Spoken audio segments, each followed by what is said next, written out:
만약 당신이 제 사무실 앞을 지나갔다면 전쟁 상황실 같은 건 보지 못했을 겁니다. 전화기에 대고 소리를 지르거나 유리벽에 스트레스 볼을 던지는 사람들도 없었겠죠. 그저 듀얼 모니터 뒤에 앉아 미지근한 녹차를 홀짝이며 평범한 사람이라면 눈에서 피가 나올 법한 PDF 파일들을 스크롤하고 있는 이서연 팀장만 보였을 겁니다. 저는 저작권 및 라이선스 전략가입니다.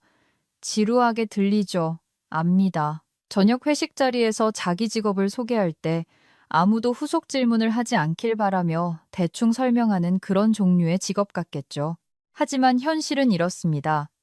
저는 1조 원짜리 모래성 같은 이 거대한 구조물을 지탱하는 구조공학자입니다.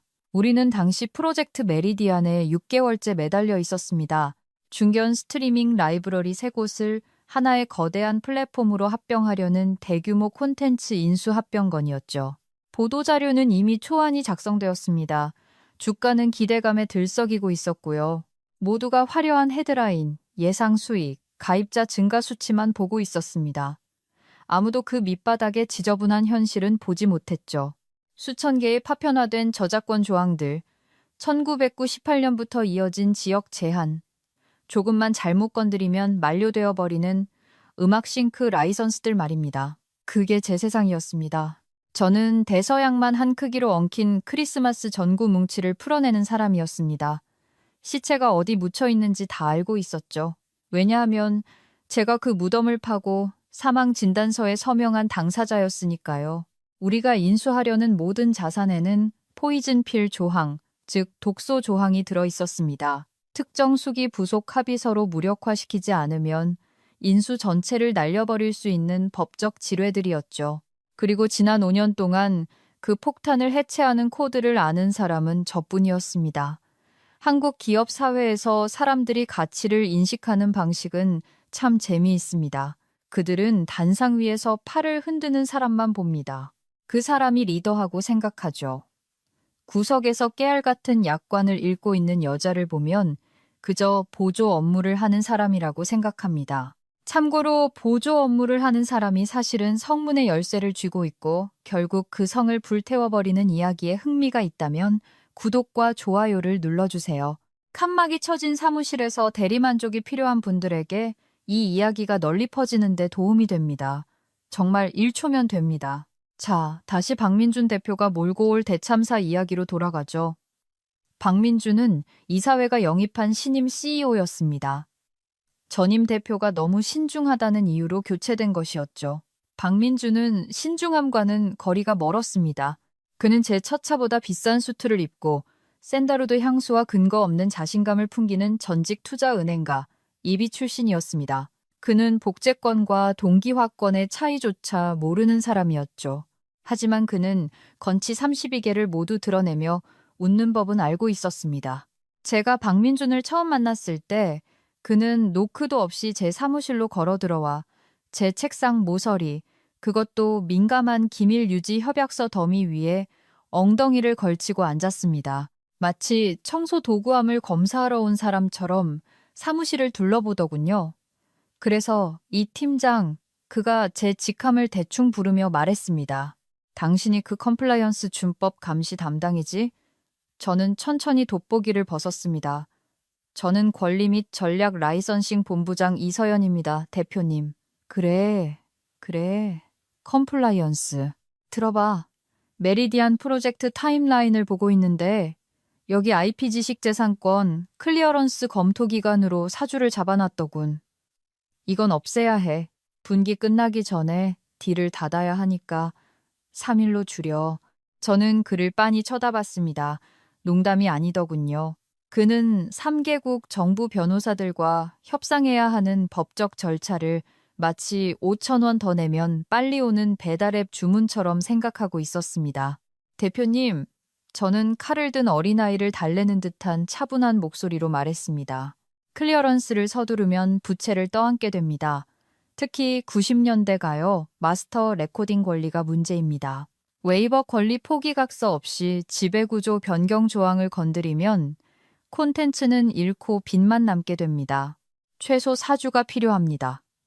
그는 짧게 짖는 듯한 소리를 내며 웃었습니다. 당신네 같은 사람들은 항상 헛것을 보고 겁을 먹지. 이건 표준적인 인수합병이야, 이 본부장. 너무 깊게 생각하지 마. 그냥 처리해. 다음 달 투자자 쇼케이스에서 이걸 발표하고 싶으니까. 그는 책상에서 뛰어내리며 NDA 서류를 구겼고 나가면서 제게 손가락총을 쏘더군요. 팀 플레이를 해야지, 이 본부장. 우린 지금 업계의 판을 뒤집고 있잖아. 그 순간이 바로 말하자면 개전 신호탄이었습니다. 저는 그가 열어두고 간 문을 바라보며 복도로 멀어지는 그의 값비싼 구두 소리를 듣고 있었습니다. 그는 딜의 구조적 안전성 따위는 관심이 없었습니다.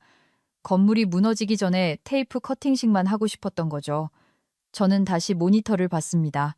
마스터 계약서 405조, 비준 완료 전 경영진 변경 시 라이선싱 책임자의 명시적인 공동 서명이 없는 한 모든 2차적 권리는 원 저작권자에게 귀속된다.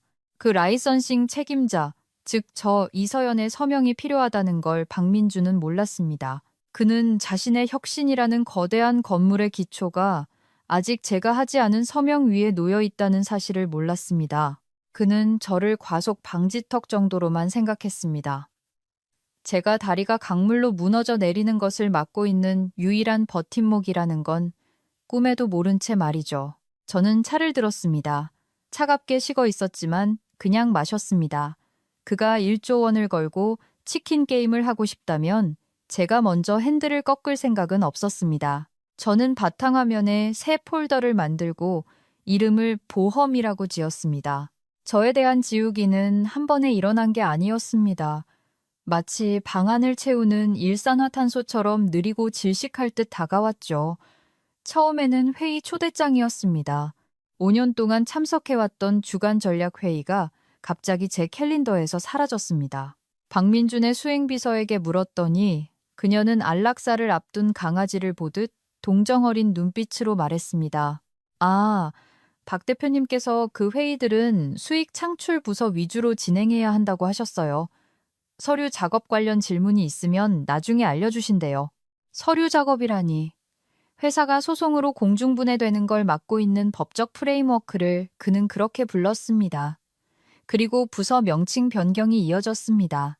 전사 뉴스레터의 제 부서인 전략적 권리관리본부가 운영지원팀 산하로 기재되었습니다. 조직도상 COO 최고 운영 책임자, 직속에서 CFO 최고 재무 책임자, 산하로 이동했죠.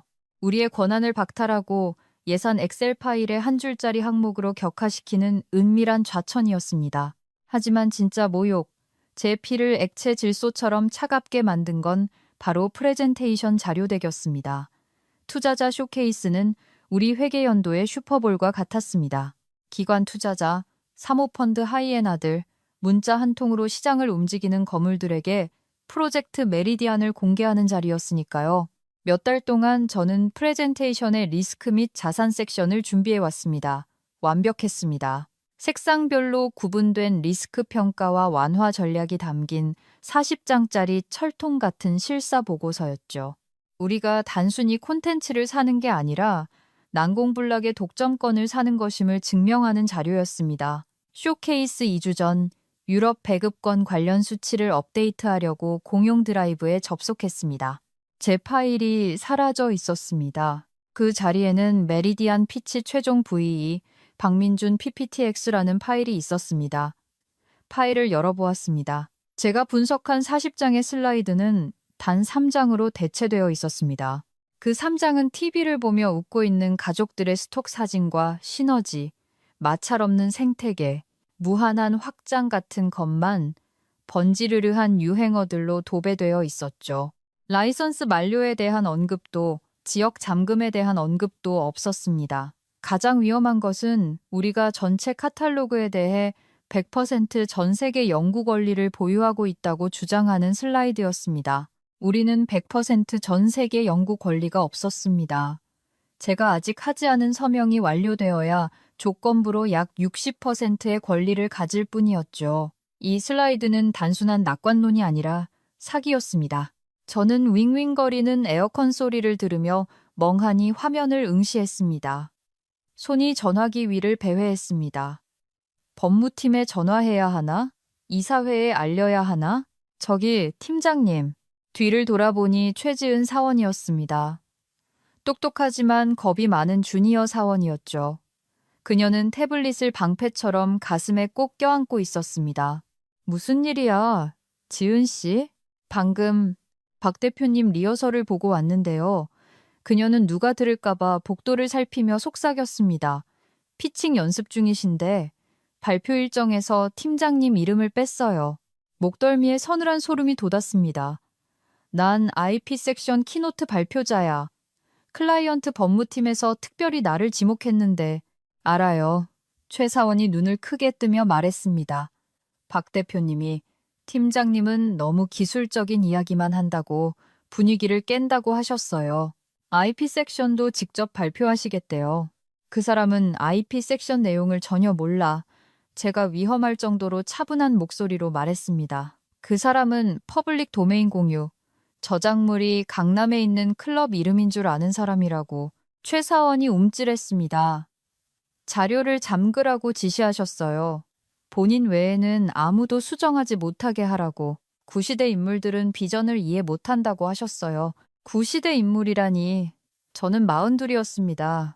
접이식 테이블과 노트북 하나로 이 부서를 맨바닥에서 읽어낸 사람이었죠.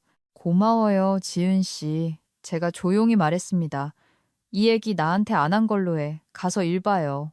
그녀는 폭발 반경에서 벗어나 안도하는 표정으로 후다닥 사라졌습니다. 저는 다시 모니터로 돌아섰습니다. 박민주는 단순히 저를 배제하는 게 아니었습니다. 저를 함정에 빠뜨리려는 거였죠. 이 거짓말들을 바탕으로 딜이 성사되고 나중에 권리 문제가 터지면 그는 제 부서의 행정적 실수 탓으로 돌릴 겁니다. 잘못된 정보를 받았다고 주장하겠죠.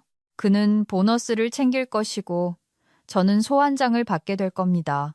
저는 100% 소유권을 주장하는 슬라이드를 바라보았습니다. 거짓말, 대담하고 입증 가능하며 불법적인 거짓말. 저는 그의 파일을 삭제하지 않았습니다. 그의 사무실로 쳐들어가지도 않았고 울지도 않았습니다. 저는 이메일을 열어 규칙을 하나 만들었습니다. 메리디안 또는 권리가 포함된 모든 이메일을 제 개인 외부 서버로 자동 전달하도록 설정했죠. 그러고 나서 마스터 계약 데이터베이스를 열었습니다. 인터페이스는 투박하고 회색빛이었으며 윈도우 95 시절에 만들어진 것처럼 보였지만 이것이야말로 회사의 심장이었습니다. 사용자 권한 탭으로 이동했습니다. 박민주는 보기 전용 뷰, 언들 권한만 있었고 저는 관리자였습니다. 저는 미소를 지었습니다. 상냥한 미소가 아니었습니다. 폭파 전문가가 마지막으로 배선을 확인하며 짓는 미소였죠. 그 후 일주일 동안 저는 제 사무실에서 유령이 되었습니다. 여전히 초대받는 회의에는 참석했습니다. 뒤쪽에 앉아 검은색 몰스킨 수첩에 빽빽하게 메모를 했습니다. 박민준과 눈이 마주치면 저는 무미건조하고 복종적인 고개를 끄덕여 주었습니다. 그가 저를 꺾었다고 생각하게 내버려뒀습니다. 월급이라도 받는 것에 감사하는 사람인 척했죠. 하지만 그가 거짓말을 꾸밀 폰트 크기를 고르고 있는 동안 저는 그의 파멸을 위한 설계를 감사하고 있었습니다. 이 규모의 지식재산권이 어떻게 작동하는지 이해하셔야 합니다. 수표를 건네고 명의를 이전받는 자동차 구매와는 다릅니다. 이건 살아있는 유기체입니다. 숨을 쉬죠. 만료일이 있고 갱신이 있고 성과 조항이 있습니다. 저는 밤마다 집에서 피노누아 와인 한 잔을 책상에 두고 마스터 계약서와 디지털 라이선스 키를 교차 검증했습니다. 여기에 결정적인 증거, 즉 스모킹건이 있었습니다. 이번 인수는 소프트웨어 라이선싱의 키맨 조항에 의존하고 있었습니다. 몇 년 전 우리가 라이브러리를 처음 디지털화할 때 콘텐츠 스트리밍을 가능하게 하는 독점 암호화 소프트웨어는 지정기술 관리자인 저 개인에게 라이선스 되었습니다. 회사가 스타트업이었고 저만이 그 기술을 이해하던 시절의 독특한 유산이었죠. 아무도 백엔드 시스템을 깊게 들여다보지 않아서 업데이트되지 않은 채 남아 있었습니다. 조항은 이렇게 명시되어 있었습니다. 합병 또는 인수의 경우 콘텐츠 관리 시스템의 관리자 키는 지정기술 관리자가 수동으로 이관해야 한다. 폐쇄 후 48시간 이내에 이관되지 않을 경우 무단 배포를 방지하기 위해 시스템이 자동으로 잠긴다. 메타데이터를 확인했습니다. 내 이름 이서연, 상태 활성. 박민주는 기술 스택 계약서를 읽어본 적이 없어서 이 조항의 존재를 몰랐습니다. 그는 권리가 그저 종이 위의 글자라고 생각했겠죠. 그 권리들이 서버에 물리적으로 하드코딩되어 있다는 사실은 깨닫지 못했습니다. 저는 또한 연예 기획사들과의 독점 계약 조항도 다시 확인했습니다. 저는 수년간 이 에이전트들과 관계를 쌓아왔습니다. 그들은 회사를 신뢰한 게 아니라 이서연을 신뢰했습니다. 제가 이 자산의 이관을 개인적으로 감독하겠다고 명시한 이메일들을 찾아냈습니다. 제가 감독하지 않는다면 독점권은 증발해버리는 것이었죠. 저는 인쇄를 시작했습니다. 더 이상 클라우드를 믿지 않았습니다. 모든 관련 계약서, 박민준이 제 우려를 무시한 모든 이메일, 가짜 프레젠테이션 자료의 모든 버전을 출력했습니다. 아파트에 둘 금고도 샀습니다. 마치 냉전시대 스파이 영화의 주인공이 된 기분이었지만 핵무기 발사 코드 대신 시트콤 재상 영료 PDF 파일을 모으고 있다는 점만 달랐죠. 화요일, 쇼케이스 3일 전, 자동 알림이 떴습니다. 박민준이 자신의 계정으로 마스터 권리 데이터베이스에 접속을 시도했습니다. 접근 거부. 저는 실시간으로 로그를 지켜봤습니다. 그는 계속해서 시도하더군요. 그러더니 비밀번호 재설정을 시도했습니다. 관리자 이서연에게 문의하십시오. 그는 제게 연락하지 않았습니다. 대신 5분 후 IT 팀장인 정 부장에게서 사내 메신저가 왔습니다. 정 부장은 저와 10년 동안 점심을 같이 먹은 사이였죠. 정 부장, 박 대표가 권리DB 관리자 권한 달라고 난리네. 대시보드 정리해서 발표에 쓴다고. 줘도 돼? 제 손가락이 키보드 위를 맴돌았습니다. 바로 이거였습니다. 정 부장이 권한을 주면 박민주는 안전장치를 서툴게 삭제하거나 적어도 저를 시스템에서 쫓아낼 수 있었습니다. 저는 답장을 쳤습니다.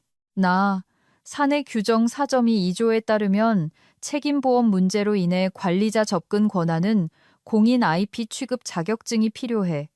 박 대표님 그 자격증 있으셔? 그가 없다는 건 제가 알고 있었습니다. 그걸 따려면 40시간 교육을 이수해야 하니까요. 정 부장? 아니, 없지. 그럼 컴플라이언스 문제라 이사회 승인 없이는 내가 권한 못 풀어준다고 전해줘. 정 부장, 엄청 화낼 텐데. 나한테? 화내라고 해. 매각 직전에 보험 계약 무효로 만들 수는 없잖아.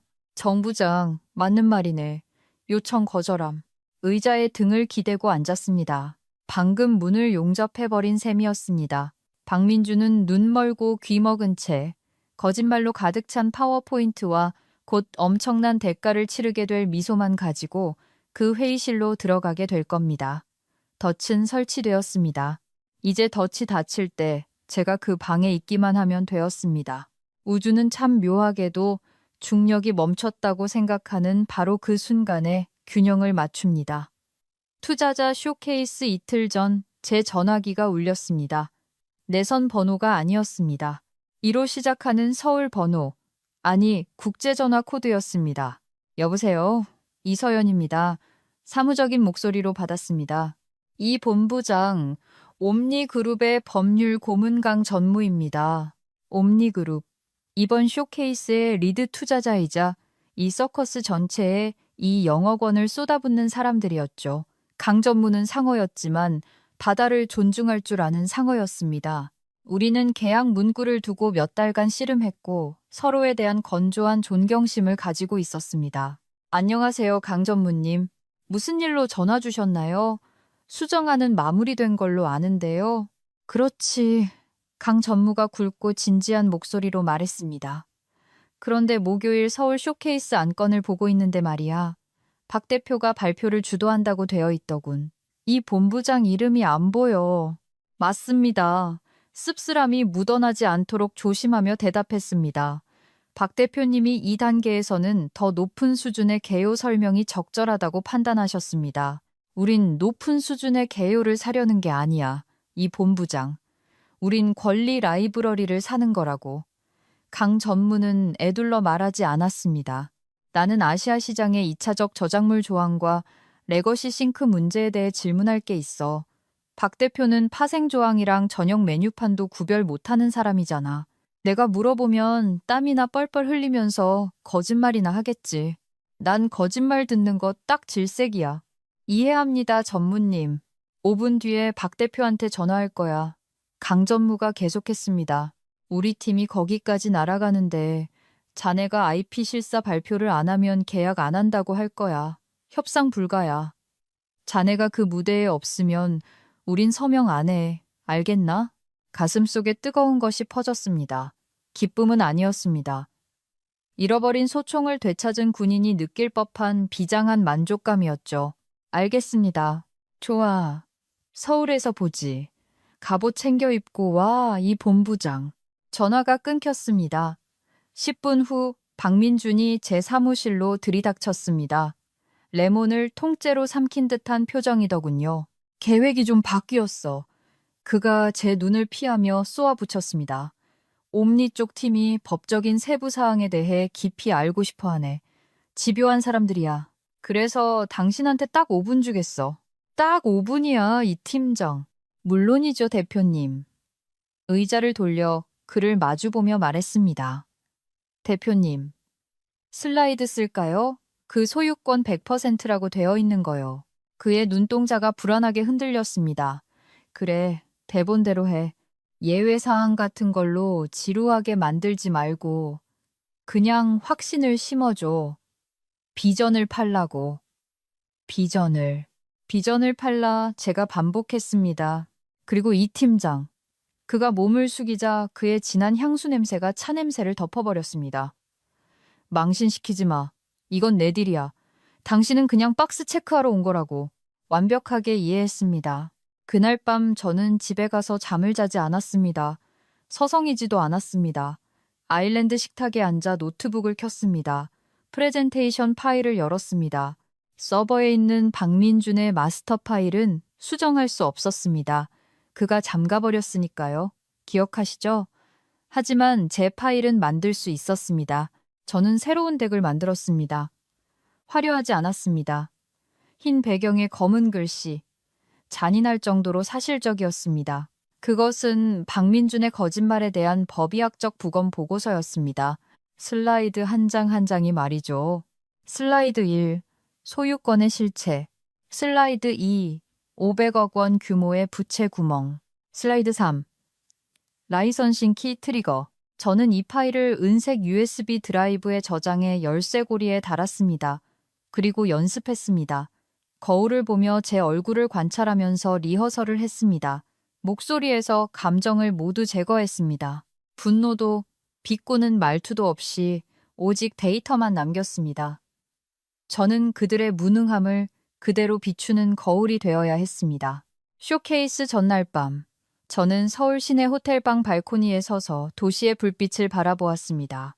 이 회사에 바친 지난 5년, 챙기지 못한 생일들, 야근들, 스트레스로 인한 편두통을 생각했습니다.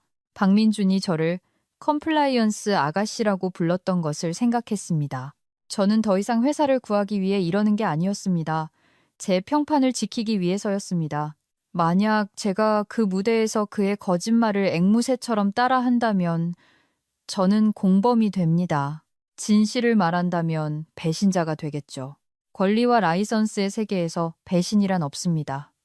오직 서명된 것과 서명되지 않은 것만 있을 뿐입니다. 밤 10시에 잠자리에 들었습니다.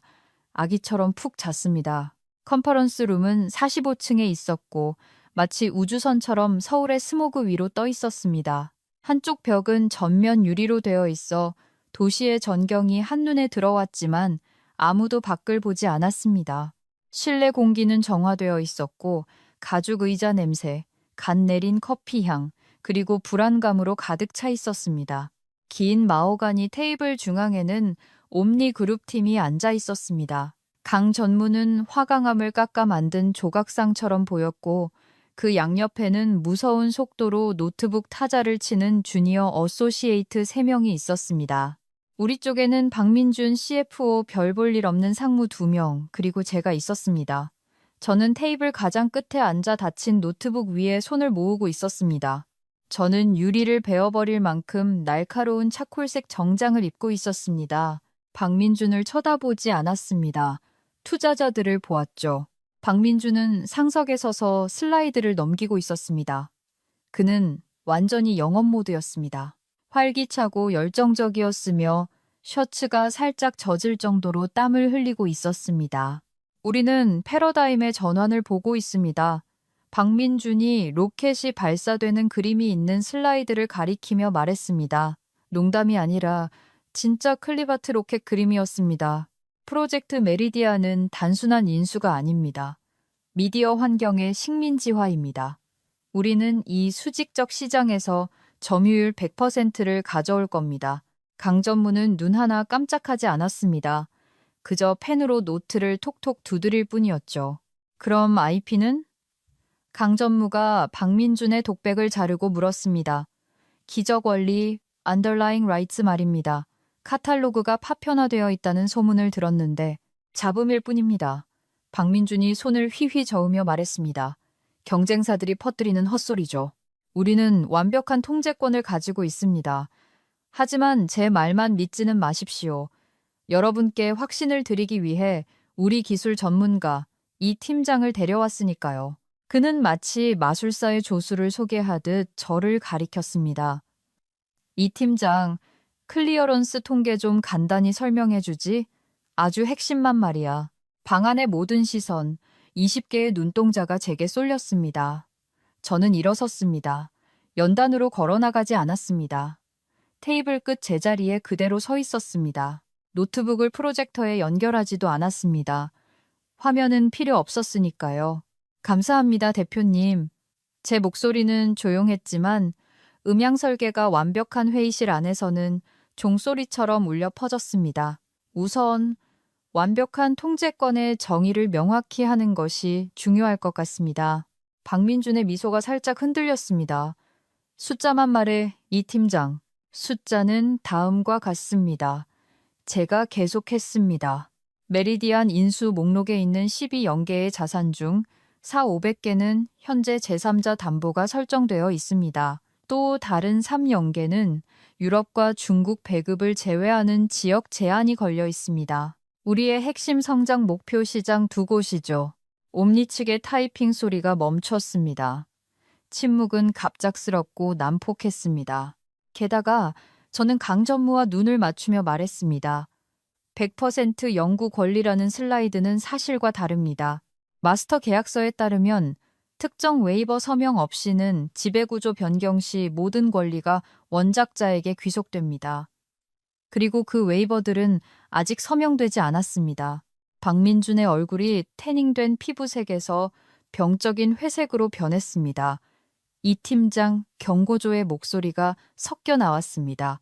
옛날 데이터랑 새로운 전망치를 혼동하고 있는 것 같은데 저는 지금 우리 서버에 저장된 계약서를 인용하고 있는 겁니다, 대표님. 제가 말했습니다. 대표님은 관리자 권한이 없어서 읽을 수 없는 그 계약서들 말입니다. 좋아, 그만해. 박민준이 실제로 앞으로 나서며 저와 투자자들 사이를 몸으로 막아섰습니다. 이런 말도 안 되는 소리를 더 들을 순 없군. 이 팀장은 준비가 안 됐고 낡은 스프레드 시트를 보고 있는 게 분명해. 법적인 상세 내용은 나중에 따로 처리하겠습니다. 그는 구석에 있는 AV 담당 직원을 보았습니다. 마이크 꺼. 끄라고! 폴로 셔츠를 입은 당황한 직원은 머뭇거리다 콘솔의 버튼을 눌렀습니다. 회의실 오디오의 미세한 전자음이 뚝 끊겼습니다. 제 목소리는 더 이상 증폭되지 않았습니다. 앉아, 이 팀장. 박민준이 모두가 들을 수 있을 정도로 크게 씩씩거렸습니다. 여기서 끝내. 몇몇 상무들이 보스의 눈치를 보며 어색하게 웃었습니다. 분위기는 고통스러울 정도였습니다. 보통 이런 순간에는 문제아 취급을 받는 사람이 창피해하며 패배감을 안고 움츠러들어야 합니다. 하지만 저는 움츠러들지 않았습니다. 저는 천천히 노트북을 덮었습니다. 덮개가 닫히는 탁 소리가 조용한 방 안에서 총소리처럼 들렸습니다. 저는 박민준을 보았습니다. 그리고 강전무를 보았습니다. 저는 작고 정중하게 고개를 끄덕였습니다. 원하신다면요. 제가 말하고는 걸어나갔습니다. 화를 내며 뛰쳐나가지 않았습니다. 뒤를 돌아보지도 않았습니다. 이중 유리문을 지나 안내 데스크를 거쳐 엘리베이터 쪽으로 걸어갔습니다. 심장은 덫에 걸린 새처럼 갈비뼈를 때리고 있었지만 손은 떨리지 않았습니다. 하강 버튼을 눌렀습니다. 방 안에서 박민준이 상황을 수습하려 애쓰는 모습이 그려졌습니다. 저 친구가 신경쇠약이라 스트레스 때문에 바로 교체하겠습니다 따위의 말을 하겠죠. 하지만 저는 그가 모르는 것을 알고 있었습니다. 저는 저 방에 누가 있는지 알았습니다. 그리고 강 전무가 여자가 침묵당하는 꼴이나 보려고 지구 반대편에서 날아온 게 아니란 것도 알았습니다. 엘리베이터 문이 열렸습니다. 저는 탔습니다. 하지만 엘리베이터는 바로 내려가지 않았습니다. 최적의 경로를 계산하느라 시간을 끄는 최신식 스마트 엘리베이터였죠. 그래서 저는 유리벽으로 된 회의실을 바라보며 로비에 서 있어야 했습니다. 마치 무성 영화를 보는 것 같았습니다. 박민준이 다시 테이블로 돌아가 억지 미소를 지으며 여자들은 참 그렇죠 라는 듯 양팔을 벌리는 모습이 보였습니다.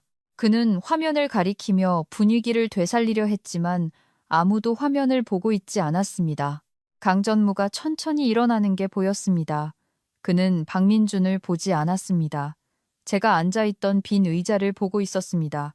두꺼운 방음 유리를 통해서도 방 안의 기류가 바뀌는 것이 느껴졌습니다. 단순한 변화가 아니라 산사태 같은 변화였습니다. 강 전무가 무언가 말했습니다. 그는 문, 즉 제가 나간 문을 가리켰습니다.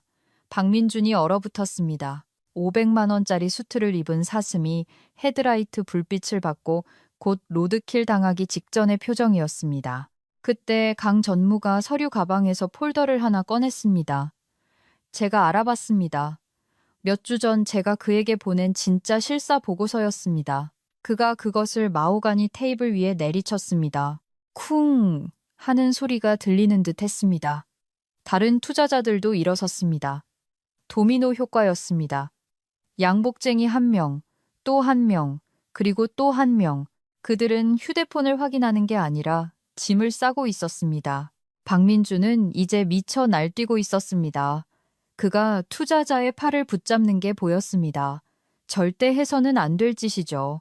투자자는 혐오스럽다는 표정으로 그를 뿌리쳤습니다.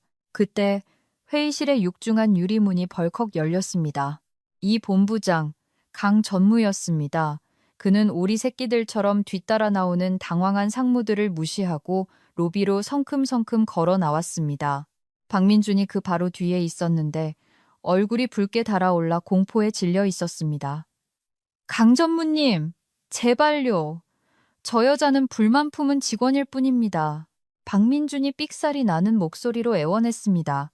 협상에서 유리한 위치를 점하려고 딜을 방해하는 거라고요. 권리는 우리한테 있습니다. 강 전무가 멈춰 섰습니다.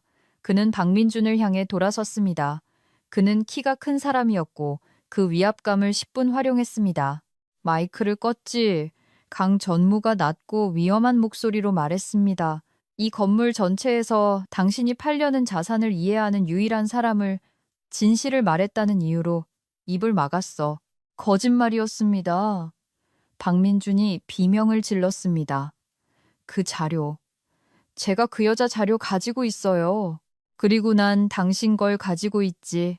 강 전무가 파일을 들어 보이며 말을 잘랐습니다. 당신 건 판타지 소설이고 박 대표, 이 본부장 건 부채 보고서야. 솔직히 말해서 펜을 쥐고 있는 게 이 본부장이 아니라면 우린 그 종이에 관심 없어.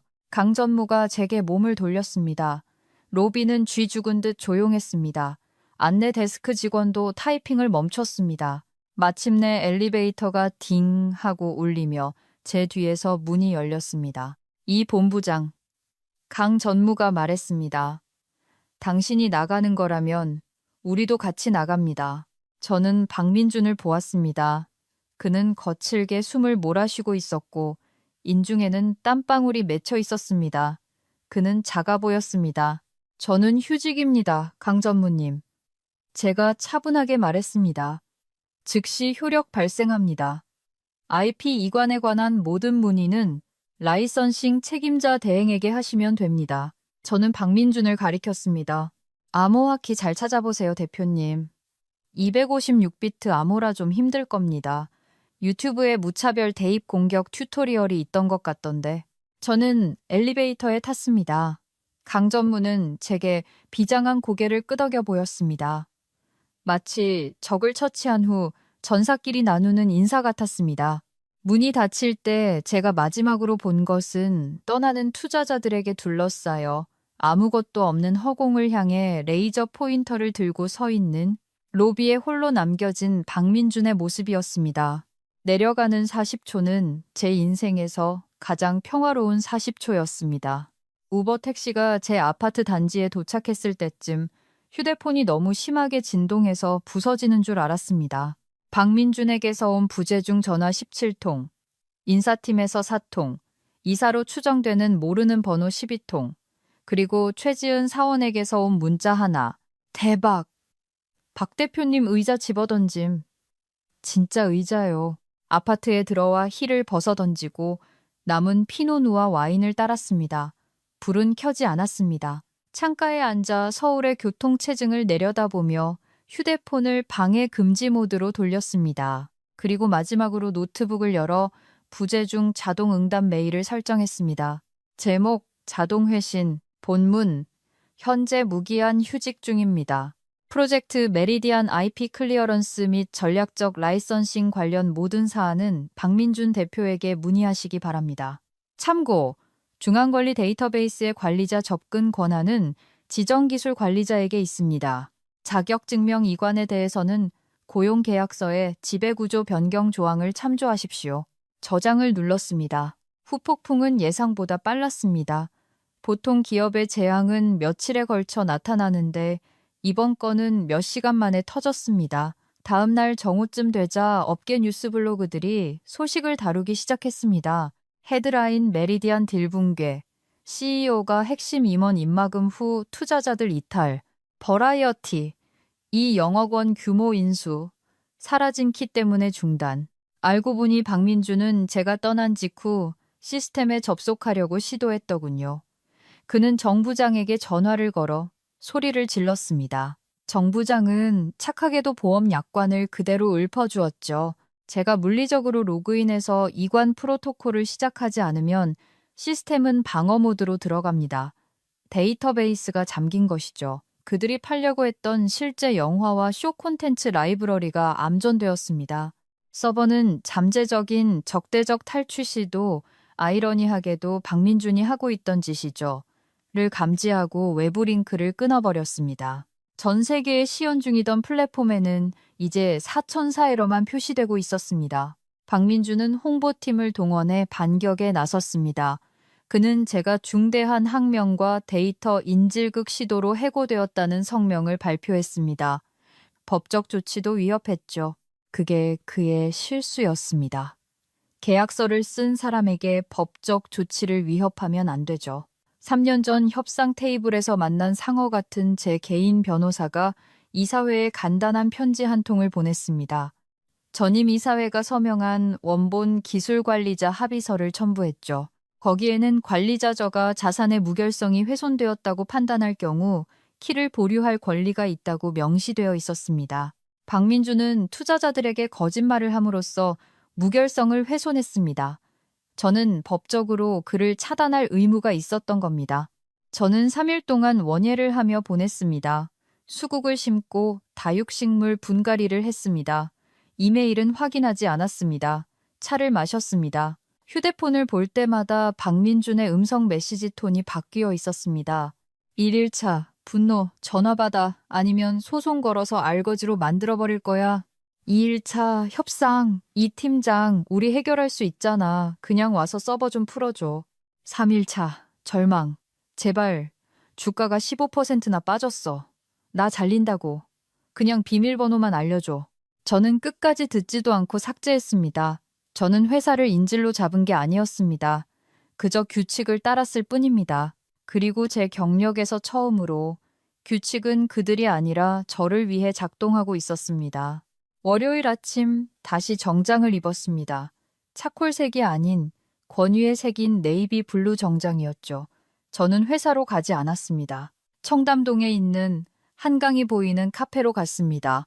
구석 테이블에 앉아 에스프레소를 마시고 있는 사람은 스트림라인 코리아의 윤 대표였습니다. 우리의 가장 큰 경쟁사 CEO였죠. 윤 대표는 박민준과 정반대였습니다. 계산적이고 똑똑하고 인재 영입에 있어 무자비하기로 유명했죠. 그녀는 제가 도착했을 때 일어나지 않았습니다. 그저 맞은편 의자를 가리켰습니다. 이 팀장, 그녀가 날카롭지만 희미한 억양으로 말했습니다.